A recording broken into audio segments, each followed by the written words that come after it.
Hello everyone, welcome to my UPSC. Modern history complete हो चुका है। इंडियन पॉलिटी आज कंप्लीट हो जाएगा। जो हमारे सिलेबस में है पूरा उसी हिसाब से हम प्रिपरेशन कर रहे हैं। इंडियन पॉलिटी का आज कंप्लीट हो जाएगा। सारे वीडियो जो पहले करवाए हैं वो चैनल पे अवेलेबल है, आप चैनल पे विजिट कीजिएगा। उस पे प्लेलिस्ट मिल जाएगी, यूपीएसएससी के नाम से अलग से ही प्लेलिस्ट बनी हुई है, उसमें सारे वीडियोज अवेलेबल है। वेबसाइट विजिट कर लीजिएगा। टेस्ट सीरीज अवेलेबल है आपके सब्जेक्ट और जनरल स्टडीज के पेपर के लिए। टेस्ट सीरीज study247.in ये वेबसाइट है, इस पे अवेलेबल है। या फिर टेस्ट सीरीज के लिए आप इस नंबर पे भी व्हाट्सअप कर सकते हैं, कांटेक्ट कर सकते हैं। अदरवाइज वीडियो के नीचे डिस्क्रिप्शन में और कमेंट सेक्शन में लिंक मिल जाएगा। एग्जाम नजदीक है तो आप अपनी तैयारी में लग जाइए। इंडियन पॉलिटी का पहले इसके 4-5 पार्ट हो चुके हैं और आज जो बचा हुआ पोर्शन है पार्लियामेंट। इसके अलावा पार्लियामेंट में जैसे लोकसभा है, राज्यसभा है, supreme court, high court, UPSC, election commission, जो ये हमारे सिलेबस में, ये हम आज डिस्कस करेंगे। टेस्ट सीरीज ज्वाइन करते हैं तो आपको ये नोट्स वगैरह सब कंप्लीट मिल जाते हैं, प्रैक्टिस टेस्ट मिल जाता है। सबसे पहले आप ये वीडियोस देख लीजिए, उसके बाद नोट्स पढ़िए और उसके बाद में प्रैक्टिस कीजिए तो आपका एग्जाम क्लियर हो जाएगा। Let's begin. पार्लियामेंट हम पढ़ चुके थे पहले, इसका क्या है पार्लियामेंट का, आज हम डिस्कस करेंगे अपर हाउस, राज्यसभा। भारत की जो संसद है उसका उच्च सदन है राज्यसभा और लोअर हाउस कहते हैं लोकसभा को। राज्यसभा में अधिकतम जो मैक्सिमम नंबर ऑफ मेंबर्स, अधिकतम कितने मेंबर हो सकते हैं राज्यसभा में निर्धारित है 250 अधिकतम हो सकते हैं। अभी प्रेजेंट में 245 और 245 में इसमें से देखिए 238 तो राज्य और केंद्र शासित प्रदेश द्वारा और 12 है जो राष्ट्रपति मनोनीत करते हैं। अब ये कहाँ मेंशन है, आर्टिकल 80 में, आर्टिकल 80 का पार्ट फर्स्ट में है ये। तो आपको ये ध्यान रखना है, अधिकतम संख्या 250 निर्धारित है और अभी 245 है प्रेजेंट में। इसमें से 238 तो राज्य और जो केंद्र शासित प्रदेश है वहां से चुने जाते हैं, इनडायरेक्ट रूप से निर्वाचित होते हैं। 12 है जो नॉमिनेट किए जाते हैं राष्ट्रपति के द्वारा। और ये आर्टिकल ध्यान में रखना आपको। अभी प्रेजेंट में जो सभापति है, राज्यसभा के सभापति होते हैं उपराष्ट्रपति, तो उपराष्ट्रपति ही राज्यसभा के सभापति है। और अभी प्रेजेंट में कौन है, जगदीप धनखड़ जी है और ये अगस्त 2022 से ही कंटिन्यू जगदीप धनखड़ जी राज्यसभा के सभापति है। राज्यसभा के उपसभापति कौन है, हरिवंश नारायण सिंह, ये राज्यसभा के उपसभापति है। राज्यसभा में सदन के नेता कौन है अभी प्रेजेंट में, जगत प्रकाश नड्डा, जेपी नड्डा, ये जून 2024 से राज्यसभा में सदन के नेता हैं। विपक्ष के नेता कौन है राज्यसभा में, मल्लिकार्जुन खड़गे हैं, ये कांग्रेस से हैं और फरवरी 2022 से ये कंटिन्यू राज्यसभा में विपक्ष के नेता है। तो ये राज्यसभा, यहां से इंपॉर्टेंट चीजें हैं राज्यसभा की जो आपको ध्यान में रखनी है। एक चीज और जो कई बार एग्जाम में पूछ ली जाती है, देखिए पहले है जो राज्यसभा में,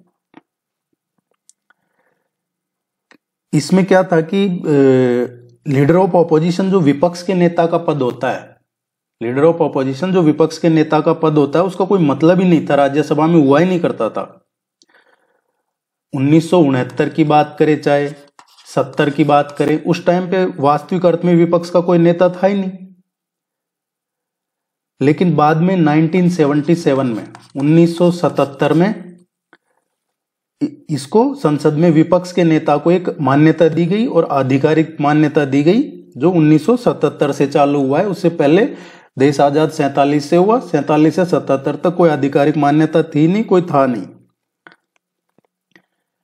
इसके बारे में और जो हमारे एग्जाम में पॉइंट ऑफ व्यू से इंपॉर्टेंट है वो है मिनिमम एज। ये क्वेश्चन पूछा गया है पहले एग्जाम में, राज्यसभा के सदस्यता के लिए न्यूनतम आयु कितनी होनी चाहिए, तो कम से कम 30 साल एज होनी चाहिए राज्यसभा का मेंबर बनने के लिए, 30 ईयर।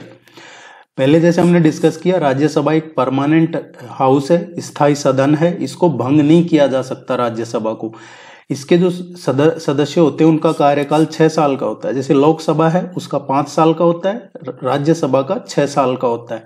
प्रत्येक 2 वर्ष पे इसके 1/3 जो मेंबर है वो रिटायर हो जाते हैं। टोटल जो मेंबर है उसमें से हर 2 साल में 1/3 रिटायर हो जाते हैं, और ये क्लियर मेंशन है कहाँ, आर्टिकल 83 में। ये जो भी चीजें आपको बताई जा रही है ये सभी इंपॉर्टेंट है आपके एग्जाम पॉइंट ऑफ व्यू से, और जो हमारे एग्जाम के लिए जरूरी है वही पढ़ रहे हैं, हम अननेसेसरी का नहीं पढ़ रहे हैं, स्टेट पीएससी के लेवल का या उससे डीप में नहीं जा रहे हैं। जो हमारे एग्जाम में पूछा जाता है वही हम पढ़ रहे हैं। राज्यसभा के पास कुछ विशेष पावर भी है। राज्यसभा के पास विशेष पावर क्या है, देखिए, अखिल भारतीय सेवा जो ऑल इंडिया सर्विसेज हैं उनका अधिकार राज्यसभा को ही प्राप्त है। अगर जैसे Indian foreign service, Indian forest service, Indian revenue service, इस तरह की सर्विस है, अब इनमें कोई नई सर्विस बनाना चाहे राज्यसभा के ही पास वो अधिकार है, और ये 2/3 बहुमत से कोई नई अखिल भारतीय सेवा का सृजन कर सकती है। कोई नई अखिल भारतीय सेवा बनानी हो, जैसे मैंने एग्जांपल दिया आपको, Indian administrative services, Indian police service, Indian forest service, Indian revenue service, इस तरीके से ये सभी अखिल भारतीय सेवा में आती है। ये आर्टिकल 312 के तहत मेंशन है कि राज्यसभा को ही ये पावर है, स्पेशल पावर, 2/3 बहुमत जरूरी है। राज्यसभा के अनुच्छेद, राज्यसभा में जो संविधान का अनुच्छेद है 249, उसके तहत राज्यसभा के किसी विषय को राष्ट्रीय महत्व का घोषित कर सकती है। आर्टिकल 249 का यूज करते हुए राज्यसभा किसी भी विषय को नेशनल इंपॉर्टेंस का घोषित कर सकती है। जैसे कोई राष्ट्रीय स्मारक हो गया, इस तरीके की वो चीजें घोषित कर सकती है आर्टिकल 249 के तहत। राज्यसभा का गठन 3 अप्रैल 1952 को किया गया था, और इसकी पहली बैठक 13 मई 1952 को हुई थी।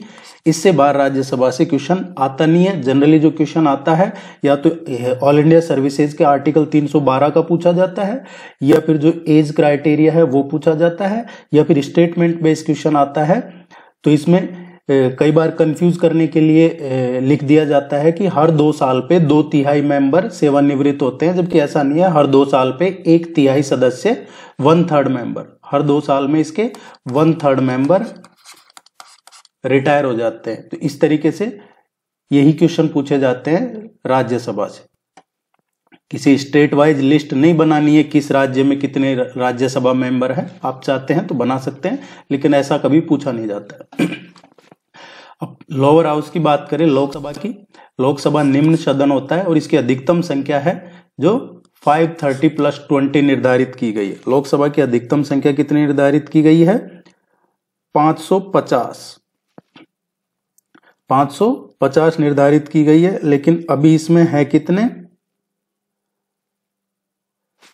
प्रेजेंट में 543। देखिए, आवंटन जो सदन की अधिकतम संख्या है वो 552 हुआ करती थी।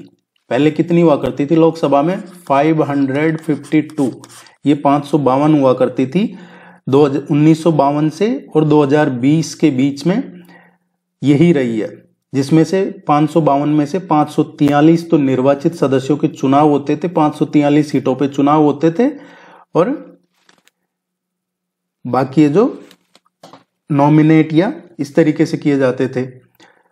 अब इसमें क्या है, 2 मेंबर कहाँ गए, अभी 530 + 520, ये 530 और 20 550 ही कैसे रह गए, ये 550 इसलिए रह गए क्योंकि एक अमेंडमेंट किया गया था जो एग्जाम में पूछा जाता है जनरली। 104वां 104th कॉन्स्टिट्यूशन अमेंडमेंट एक्ट आया था 2019 में, और ये जनवरी 2020 में इसको समाप्त कर दिया गया था। जो 2 एंग्लो इंडियन कम्युनिटी के सदस्यों को राष्ट्रपति नॉमिनेट करते थे, अब वो समाप्त कर दिया गया है, ये ध्यान रखना आपको।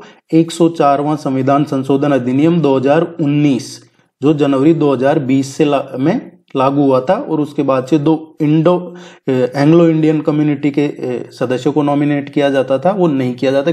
उसकी वजह ये थी कि इस तरीके के मेंबर मिलते ही नहीं थे एंग्लो इंडियन कम्युनिटी के, तो खाली रहते थे, तो कि इससे अच्छा है इनको खत्म ही कर दिया जाए और वो खत्म कर दिया गया।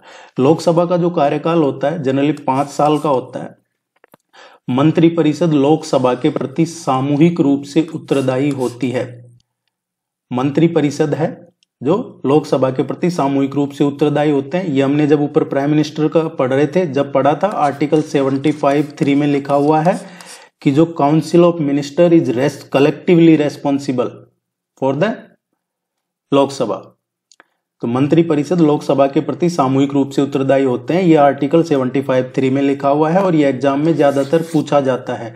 लोकसभा के मेंबर बनने के लिए 25 कम से कम एज होनी चाहिए, जैसे राज्यसभा की 30 है, इसमें 25 कम से कम होनी चाहिए।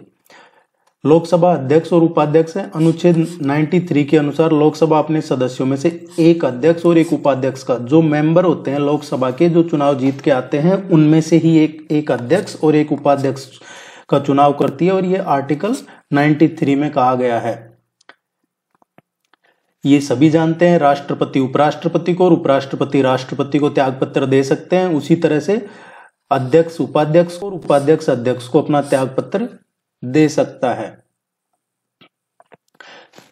लोकसभा में एक जो सबसे इंपॉर्टेंट चीज आपको ध्यान में रखनी है, धन विधेयक है या नहीं, मनी बिल, कौन सा मनी बिल है और कौन सा मनी बिल नहीं है, इसका निर्णय लोकसभा स्पीकर लेते हैं। लोकसभा अध्यक्ष हैं, वो निर्णय लेते हैं कि ये धन विधेयक है या नहीं है। ये एग्जाम में पूछा जाता है, जो आपको ध्यान में रखना है। आर्टिकल 108 क्या कहता है? आर्टिकल 108 कहता है कि संसद के दोनों सदनों के संयुक्त अधिवेशन का प्रावधान होगा। ये जो यहाँ करवाए जा रहे हैं सभी इंपॉर्टेंट चीजें लेके आए हैं आपके सामने, ताकि आपको अननेसेसरी टाइम खराब नहीं हो।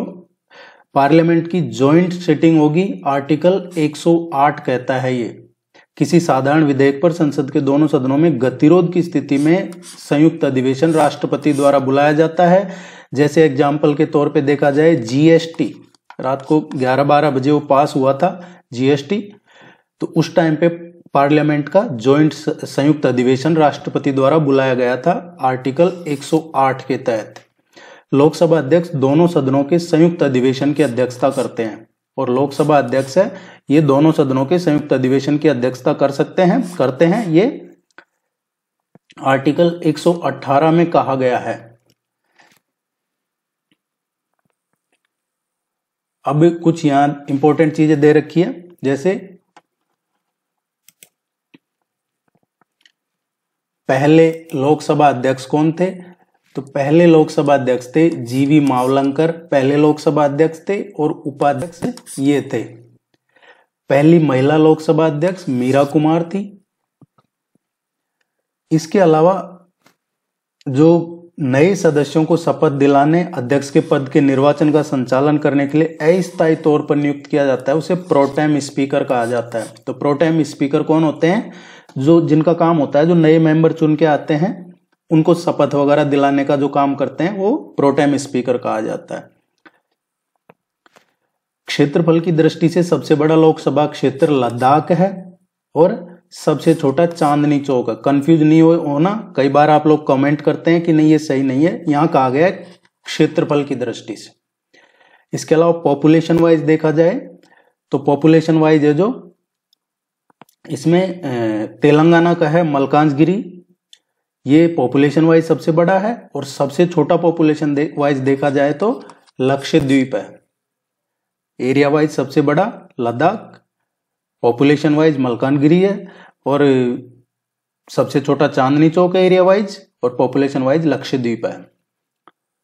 पार्लियामेंट की कुछ कमेटियां होती है और ये क्वेश्चन पूछा जाता है एग्जाम में, कौन सी समिति में कितने मेंबर होते हैं? लोक सेवा समिति होती है ये, public account committee. Public account committee, इसमें टोटल मेंबर 22 होते हैं और 22 में से 15 मेंबर लोकसभा से और 7 मेंबर राज्यसभा से लिए जाते हैं। ये आप नोट कर लीजिए, टेस्ट सीरीज वगैरह ज्वाइन करते हैं तो आपको ये सारे नोट्स मिल जाते हैं, वहां पूरा कंप्लीट मिल जाता है आपको, रेगुलर बेसिस पे टेस्ट मिलते रहते हैं। लोक सेवा समिति में 22 होते हैं टोटल, 15 लोकसभा से और 7 राज्यसभा से। लोकसभा अध्यक्ष है, इस समिति के अध्यक्ष नियुक्त कौन करता है? लोकसभा अध्यक्ष ही नियुक्त करते हैं इसके। प्राक्कलन समिति होती है, इसमें टोटल 30 मेंबर होते हैं जो सारे ही लोकसभा के होते हैं, इसको प्राक्कलन समिति कहा जाता है और इसमें कोई राज्यसभा का मेंबर नहीं होता है। एक सार्वजनिक उपक्रम समिति होती है, पब्लिक अंडरटेकिंग कमेटी, इसमें 22 ही इसमें होते हैं और 15 लोकसभा के और 7 राज्यसभा के होते हैं। इसमें कोई भी मंत्री इस समिति का सदस्य नहीं हो सकता है।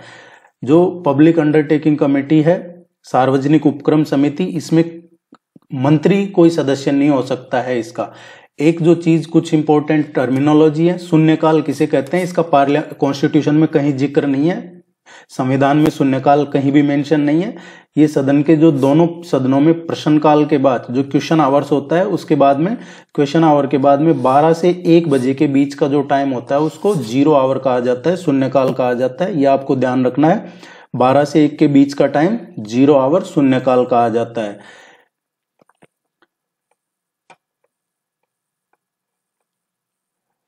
विनियोग विधेयक क्या होता है? विनियोग विधेयक है भारत की जो कंसोलिडेटेड फंड ऑफ इंडिया है उससे निकाला जाता है विनियोग विधेयक, संचित निधि से।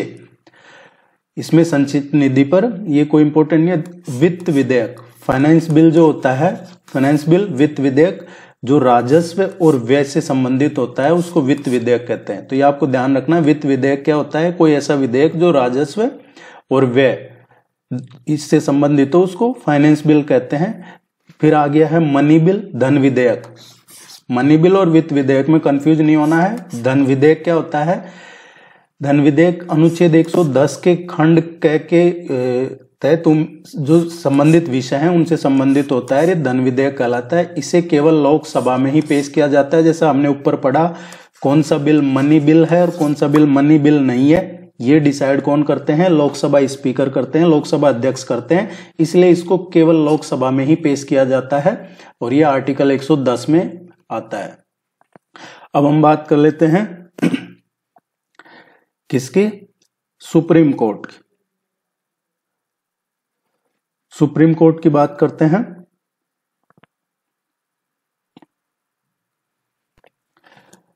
भारतीय संविधान के भाग 5 में, कॉन्स्टिट्यूशन का जो पार्ट 5 है, उसमें अनुच्छेद 124 से और 147 तक उच्चतम न्यायालय का गठन, स्वतंत्रता, उनका क्या न्याय क्षेत्र है, उनकी क्या पावर है सुप्रीम कोर्ट की, ये मेंशन है। और भारत में जो न्याय व्यवस्था है कैसी है? एकीकृत न्याय व्यवस्था है। ये कुछ चीजें हैं जो आपको ध्यान में रखनी है। एकीकृत न्याय व्यवस्था है।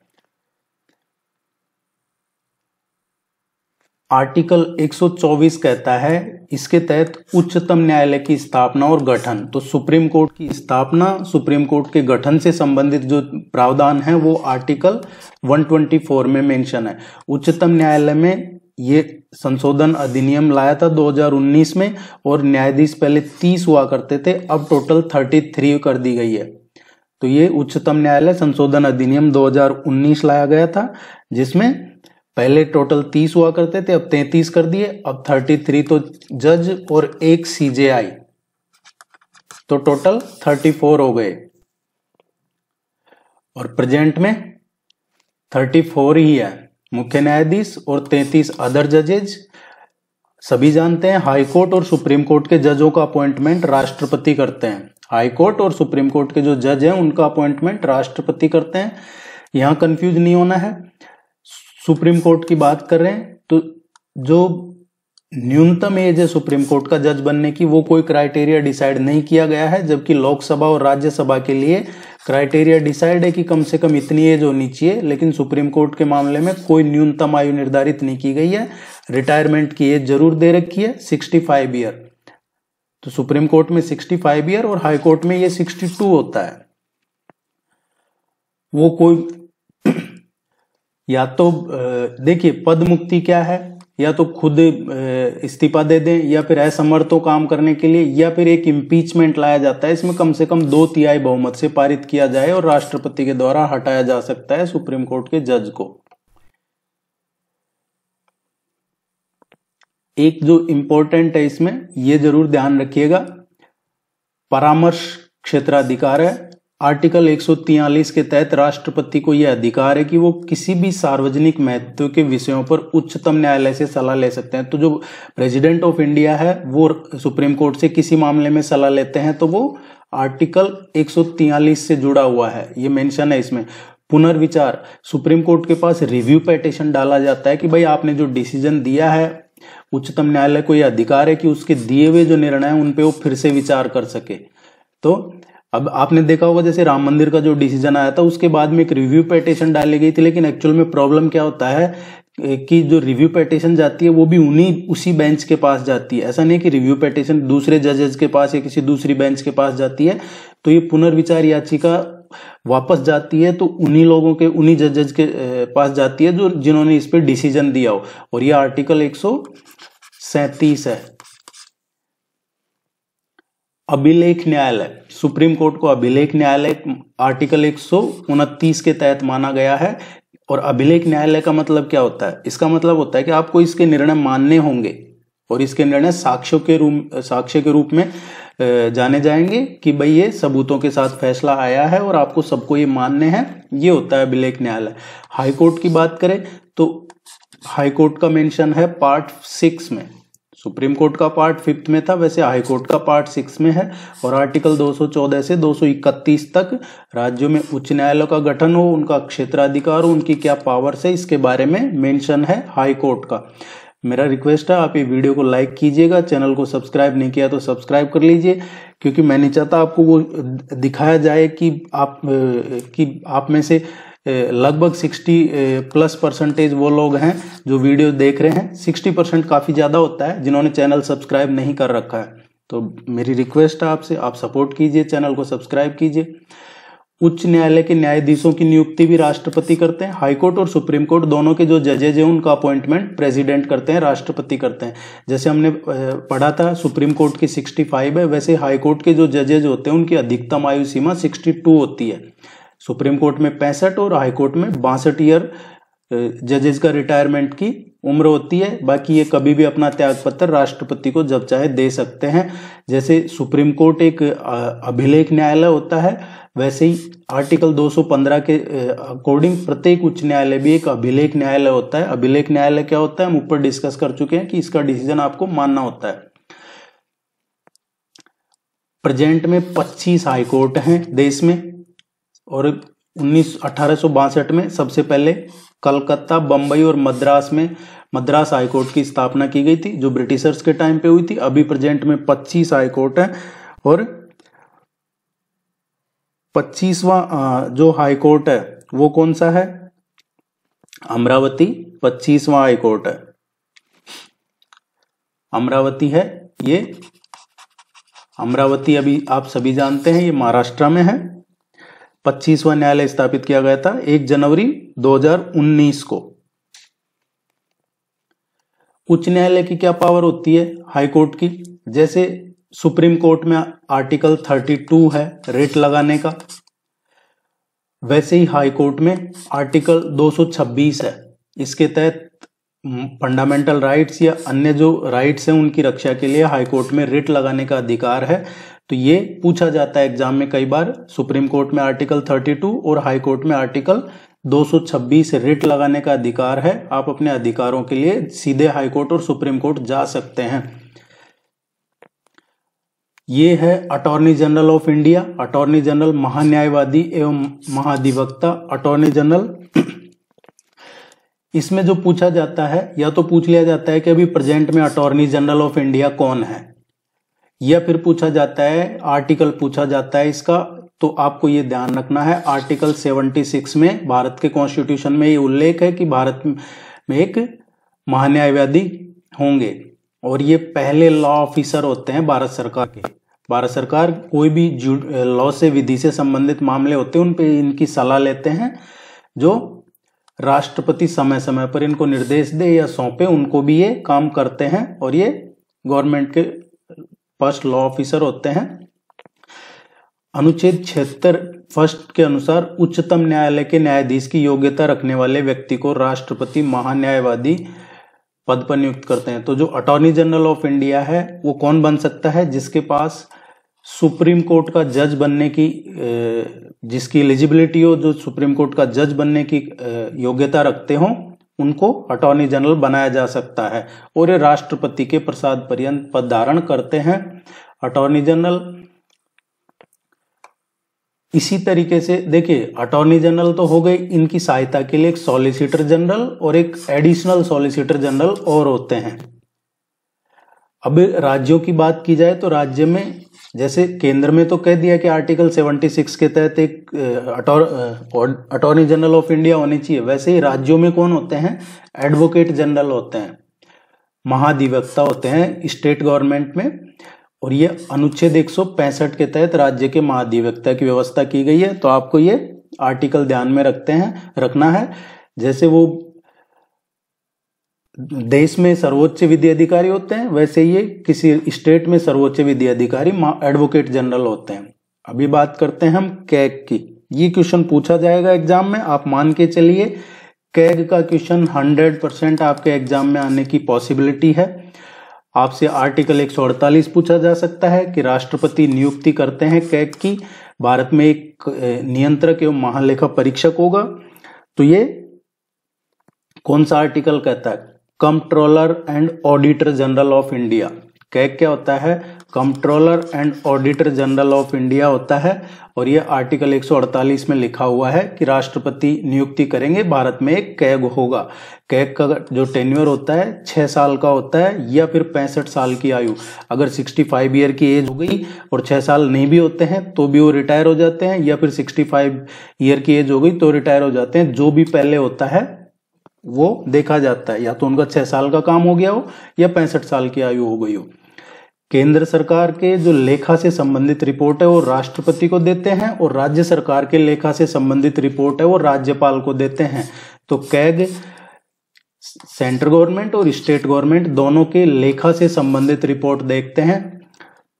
और अभी प्रेजेंट में कैग कौन थे? देखिए, अभी की बात करें तो अभी चेंज हुए हैं रिसेंटली, इसलिए मैंने कहा कि ये क्वेश्चन 100% आपके एग्जाम में पूछे जाने की पॉसिबिलिटी है। जीसी मुर्मू जो प्रिंसिपल सेक्रेटरी रहे हुए थे, गुजरात में थे, फिर उसके बाद लेफ्टिनेंट बने हैं वो जम्मू कश्मीर में। और उसके बाद में उनको जब आर्टिकल 370 हटाया था, जब जम्मू कश्मीर में जीसी मुर्मू ही थे। उसके बाद इनको कैग बनाया गया था, और अभी ये शायद जो आसियान है उसमें एज ए कैग काम कर रहे हैं, या फिर शायद यूनाइटेड नेशन में। जहां तक मेरी जानकारी में ये आसियान में है, कैग जैसा ही किसी पद पे। और ये इनकी जगह अब जीसी मुर्मू की जगह ले ली है के संजय मूर्ति। 21 नवंबर 2024 से नए कैग अपॉइंट हो चुके हैं।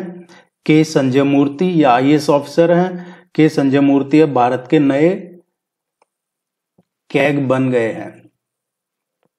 भारत की संचित निधि की बात हो रही है। संचित निधि आर्टिकल 266 के तहत भारत और राज्यों की संचित निधि और लोक लेखा का प्रावधान किया गया है। एक आकस्मिकता निधि का पूछ लिया जाता है। इसका आर्टिकल 267 में कोई भी इमरजेंसी के टाइम पे जरूरत हो तो राज्य भारत सरकार को इस आर्टिकल 267 के तहत ये पावर है आकस्मिक इमरजेंसी प्रोविजन के लिए। ये आकस्मिक निधि बनाई हुई है। राज्य की कार्यपालिका की बात करें तो जैसे हमने पार्लियामेंट का पढ़ा था, वैसे राज्य की जो स्टेट की कार्यपालिका है वो भाग 6 में मेंशन है, कॉन्स्टिट्यूशन के पार्ट 6 में मेंशन है इसका भी। और इस राज्य की कार्यपालिका आर्टिकल 153 से 167 तक राज्य कार्यपालिका के बारे में बताया गया है। राज्य की कार्यपालिका में कौन है? राज्यपाल, मुख्यमंत्री, मंत्रिपरिषद और महाधिवक्ता ये शामिल होते हैं। इसको आप जरूर नोट कीजिएगा। राज्य कार्यपालिका में राज्यपाल, मुख्यमंत्री, कैबिनेट और महाधिवक्ता शामिल होते हैं। संविधान का अनुच्छेद 153 कहता है कि प्रत्येक राज्य में एक राज्यपाल होगा। तो हर स्टेट में एक राज्यपाल होगा। वो ये किस में मेंशन है? आर्टिकल 153 में। एक ही व्यक्ति 2 या 2 से अधिक राज्यों का राज्यपाल भी नियुक्त किया जा सकता है, ये भी आर्टिकल 153 में ही मेंशन है। एक ही राज्य के राज्यपाल के पास 2 राज्यों का चार्ज हो सकता है, ये आर्टिकल 153 ही बताता है। भारत का नागरिक हो और राज्यपाल के लिए 35 ईयर की मिनिमम एज होनी चाहिए। राज्यपाल की नियुक्ति भी राष्ट्रपति करते हैं और 5 साल की अवधि के लिए ही की जाती है, और वो भी राष्ट्रपति के पर्यंत ही पद धारण करते हैं। ये आर्टिकल 156 में मेंशन है। राज्यपाल की पावर क्या होती है? जैसे राष्ट्रपति अपॉइंट करते हैं यूपीएससी के चेयरमैन को, इसी तरीके से जो स्टेट पीएससी के चेयरमैन या उनके जो मेंबर हैं उनका अपॉइंटमेंट। देखिए ये क्वेश्चन पूछा जाता है कई बार एग्जाम में और आप कंफ्यूज नहीं होना है इसमें।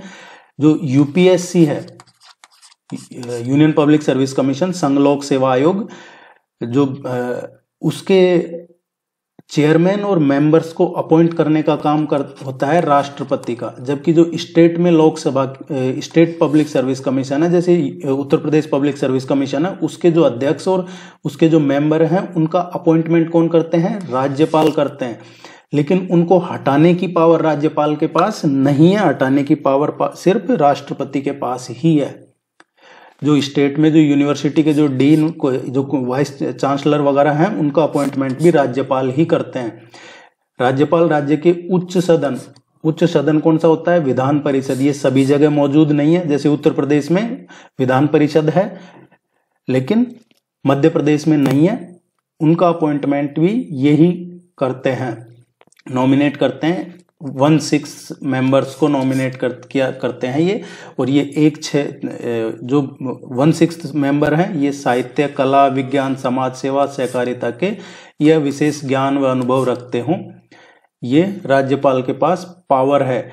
एक और जो क्वेश्चन पूछ लिया जाता है, ये आर्टिकल 213 का पूछ लिया जाता है कि मान लो उस टाइम पे विधानसभा का सत्र नहीं चल रहा है, तो ऐसी कंडीशन में राज्यपाल के हस्ताक्षर के बाद यदि किसी विशेष विषय पर तत्काल कार्रवाई की आवश्यकता, मतलब कोई इंपॉर्टेंट सब्जेक्ट है, चाहे वो पब्लिक के फायदे के लिए या कोई इंपॉर्टेंट विषय है, उस पे कुछ अध्यादेश लाना है, कोई नियम, तो उस कंडीशन में अगर विधानसभा का सत्र नहीं भी चल रहा हो तो राज्यपाल अध्यादेश जारी कर सकते हैं। राज्यपाल के पास पावर है।